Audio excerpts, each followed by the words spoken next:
saya Hafiz Fadhlul Kabir dengan NIM 081211733003 prodi S1 Teknobiomedik. Ini mempresentasikan mengenai tugas akhir dari Pemodelan Fisiologi tentang seluler otomaton. Pernah tahu ada sebuah metode yang mudah dipelajari tentang membuat grafik-grafik yang digunakan untuk memodelkan dan mensimulasikan fenomena alam yang sangat unik dengan cara yang gampang dan ajaib, yaitu seluler otomaton. Tidak ada definisi baku atau fix dari seluler otomaton, jadi untuk bagusnya mari kita lihat definisi menurut Wikipedia dan Wolfram. Menurut Wikipedia, seluler otomata adalah model diskrit yang terdiri dari grid dari sel yang bernilai bilangan terbatas seperti on dan off untuk setiap sel. Sebuah kumpulan sel disebut sebagai tetangga yang termasuk sel itu sendiri yang didefinisikan berhubungan secara khusus dengan sel. Menurut Wolfram, seluler otomaton itu adalah koleksi sel yang diwarnai pada grid dengan bentuk khusus yang berkembang melalui sejumlah langkah waktu yang diskrit dengan sebuah himpunan aturan-aturan berdasarkan keadaan dari sel-sel tetangga. Untuk lebih mudahnya, seluler otomaton adalah sebuah model yang terdiri dari yang pertama, banyak sel yang tersusun dari setiap selnya mempunyai nilai tertentu, bisa biner, bisa heksa, bisa karakter yang dinamakan state S. Selanjutnya bisa disimbolkan dengan C. Yang kedua, setiap sel harus punya tetangga. Kalau sendirian, yang dapat disimbolkan dengan N. Yang ketiga, dari hubungan sel dan tetangga bisa dibuat suatu aturan yang bisa mengubah nilai sel itu pada periode waktu berikutnya yang selanjutnya kita simbolkan dengan R. Seluler otomata yang mengajarkan kita bahwa nilai atau perilaku setiap individu sangat tergantung pada nilai atau perilaku dalam hubungannya dengan tetangga. Kalau dengan setiap waktu dia tidak cocok dengan tetangganya, pasti tidak terdapat sesuatu yang enak. Nilai sosial yang nanti akan dibahas dapat diimplementasikan pada seluler otomata pada bidang-bidang yang berhubungan dengan manusia. Misalnya pada deretan angka 0, 0, 0, 0, 0, 1, 0, 0, 0, 0, 0 yang terdiri dari beberapa digit angka mempunyai nilai tetangga kiri dan kanan. Untuk sel sebelah kiri boleh saja dianggap tetangga kirinya 0, demikian pula juga dengan sebelah kanannya boleh dianggap 0, atau yang lain boleh saja, yang penting ambil mudahnya dulu. Dibuat aturan apabila nilai sel tetangga nilai sel dan nilai tetangganya dijumlahkan menghasilkan 1 atau 2, maka sel akan berubah menjadi 1. Dan jika jumlahnya 0 atau 3, sel akan berubah menjadi 0. Dioperasikan pada deretan angka yang berikutnya yang terdiri di awal sehingga menjadi 0, 0, 0, 0, 1, 1, 1, 0, 0, 0, 0. Kemudian diulang terus sehingga pada akhirnya akan menghasilkan 1, 0, 0, 0, 0, 0, 0, 0, 0, 1. Hal ini termasuk contoh yang termasuk mudah, dapat dicoba dengan deretan angka yang panjang. Hasilnya bisa lebih menakutkan. Silahkan mencoba lagi. Misalnya ada contoh lain, nilai S sama dengan 0,1, artinya nilai sel kita 0 atau 1. Kemudian diasumsikan bahwa tetangga adalah N, C, N. Artinya yang namanya tetangga atau N adalah sel yang berada di sebelah kiri dan sebelah kanan dari C. Yang sebelah atas dan bawah tidak dianggap karena tidak dianggap. Ingat bahwa nilai setiap sel adalah 0 atau 1. Sekarang coba jumlahkan semua nilai tetangga sel itu sendiri. Misalnya C bernilai 1, tetangga kiri bernilai 0, dan tetangga kanan bernilai 1. Maka jumlahnya 0 plus 1 plus 1 sama dengan 2. Sekarang kita definisikan aturan R. Bila jumlah nilai semua tetangga genap, maka nilai R berubah menjadi 0.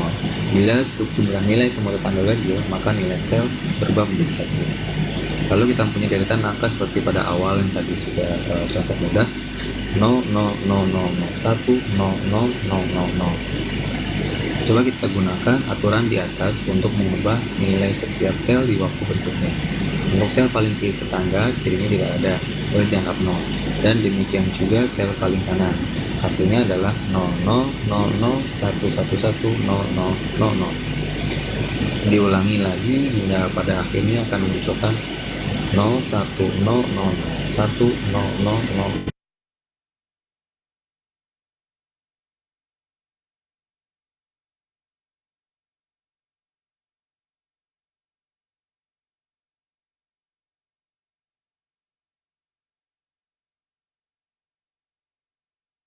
In this video, we're going to discuss cellular automata.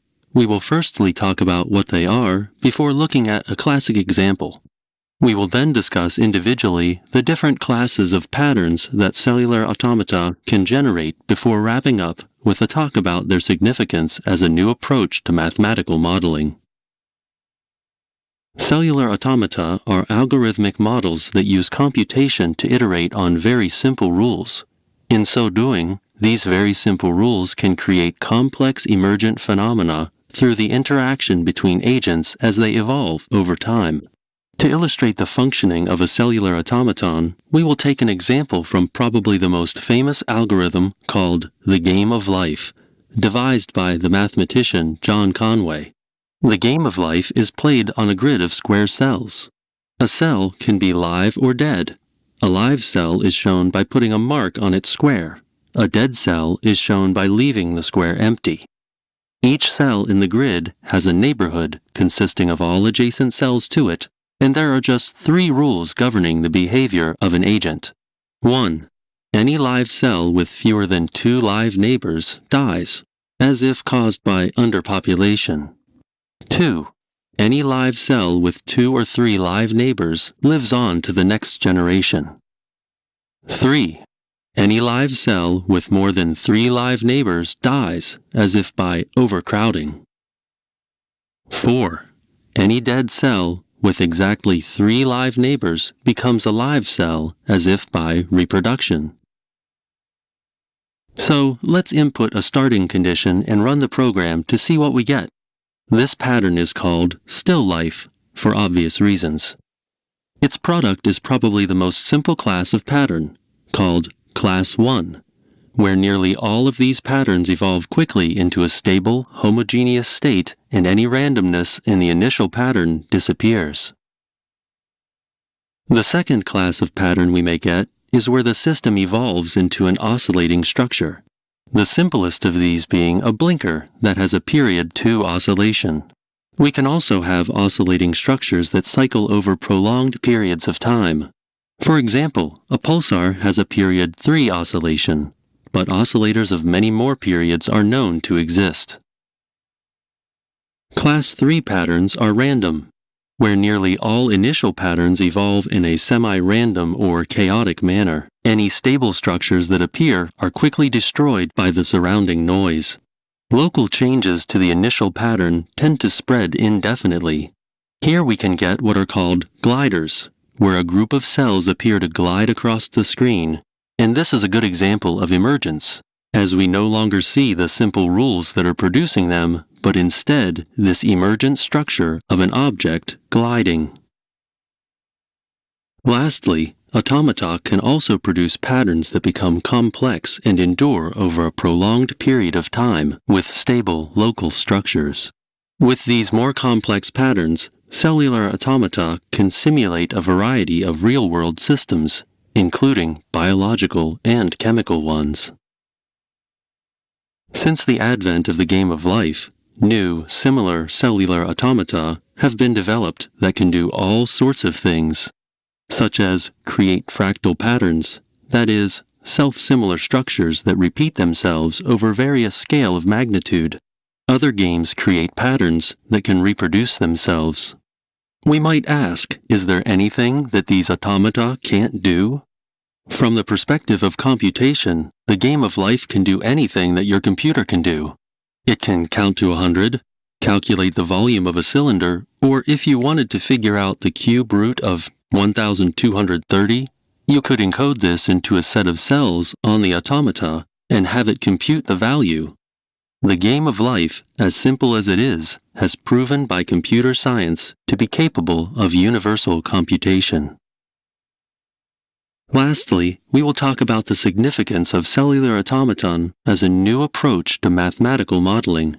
Von Neumann and Ulam originally introduced the concept in the mid-20th century, and then, a few decades later, the popular game of life brought interest to the subject beyond academia. In the 80s, Stephen Wolfram engaged in a systematic study of cellular automata, after which he published a book called A New Kind of Science, claiming that cellular automata could enable a new approach based upon the exploration of these algorithms.